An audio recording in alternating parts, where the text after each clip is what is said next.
જય માતાજી મિત્રો, આજે આપણે બનાવીશું ચણાના લોટમાંથી પુડલા। તો પુડલા બનાવવા માટે આપણે એક વાસણમાં 1 કપ જેટલો ચણાનો લોટ લઈ તેમાં ઝીણા સમારેલા ધાણા એડ કરી તેમાં અડધું જ લીંબુનો રસ ઉમેરી દઈશું।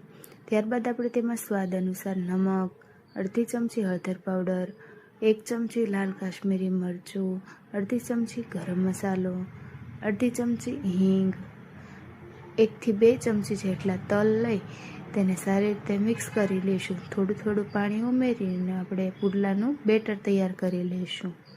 બેટર તૈયાર થયા બાદ આપણે એક તવી લઈ તેમાં અડધું પાવડું તેલ લઈ તેને બેટર બનાવેલું છે તેમાં સારી રીતે પાથરી લઈશું।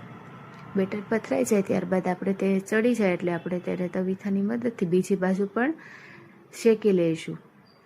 બંને સાઈડ સારી રીતે તળાઈ જાય ત્યારબાદ આપણે તેને ચા અથવા દહીં સાથે સર્વ કરીશું। જો તમને પણ મારી ચેનલ ગમી હોય તો લાઈક કરો, શેર કરો અને સબસ્ક્રાઈબ કરો।